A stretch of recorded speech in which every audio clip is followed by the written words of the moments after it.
YouTube, bonjour mes amis. Aujourd'hui nous allons ici liste des étudiants, genre un note on va analyser par tableau croisé dynamique. Donc je fais insertion, tableau croisé dynamique, je choisis une nouvelle feuille, il suffit de déplacer les variables dans les champs convenables. Je fais un double clic sur le nom de la feuille pour la renommer et voilà, j'ai décédé. Si je prends genre, je vais le mettre dans le champ ligne et je fais la même chose, immédiatement le nombre a été compté. Donc c'est facile et c'est rapide. On peut faire création disposition. Je choisis format tabulaire. Et voilà, c'est compté. F et M sont comptés. Maintenant, je peux faire un clic droit et changer ici, afficher selon le pourcentage total de la colonne. Donc j'ai ici le pourcentage pour chaque genre dans la table initiale. Si je fais analyse, afficher la liste des champs, je déplace genre dans ligne et je fais la même chose dans les valeurs, ça veut dire deux fois, je fais un clic droit, paramètres des champs, sinon on va encore changer ça, juste un clic sur la suite P3, fait pourcentage, C3 fait total, ou bien effectif. Et voilà, nous avons l'effectif et le pourcentage avec quelques clics sans utiliser les formules. On a ici la table initiale. On va maintenant voir les notes 1, note 2. Donc, on fait insertion, tableau croisé dynamique, choisis une nouvelle feuille. Et voilà, nous avons la liste des champs. On va faire glisser dans les zones voulues. Je valide genre dans la liste des lignes et je prends student dans la même zone, liste des lignes. Et voilà, nous avons ici cette liste-là.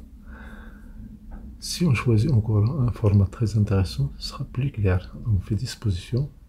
Ici, on fait choisir tabulaire.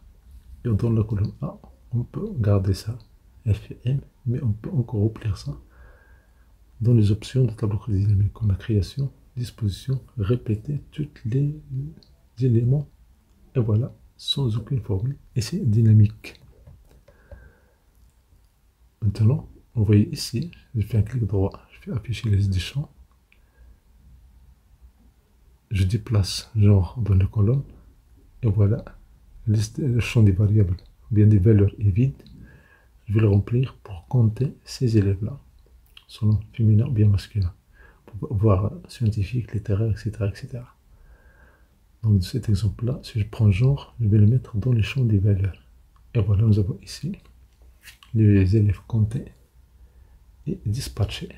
Mais il y a encore, ils ne sont pas ordonnés, donc on fait un clic droit, on va trier plus petit, plus grand. L'autre plus petit.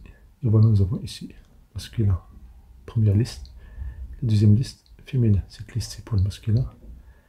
Et la deuxième liste, c'est pour les féminins. Pour avoir les listes des féminins et des masculins, c'est très rapide. Si on fait un double clic sur cette cellule, j'ai immédiatement la liste des masculins. Un double clic suffit. Je renomme cette feuille-là, TC2. Sinon, on peut faire clic droit, afficher les détails. Clic droit, afficher les détails. Et voilà, vous avez ici la liste du genre féminin, puis la liste du genre masculin. Fait clic droit, afficher la liste des champs. On peut sortir ces variables-là. Il suffit de cliquer et de sortir ça à l'extérieur pour les éliminer. Si je prends des notes, ici j'ai la somme. Mais je vais la déplacer dans le champ des lignes. Et voilà, vous avez ici la liste des notes. Avec ça, c'est bien. Mais si on va essayer de le grouper, c'est mieux. Donc, on va faire un clic droit. Grouper. Avoir les intervalles. Le début et la fin. Et le pas de l'intervalle. Je mets ici 20. Donc, ici. Mais ne pas encore compter, donc il suffit d'ajouter genre dans les champs des valeurs. Et comme ça, clair, rapide, facile. Merci pour votre attention, chers abonnés, merci de la notification pour recevoir des vidéos utiles et agréables.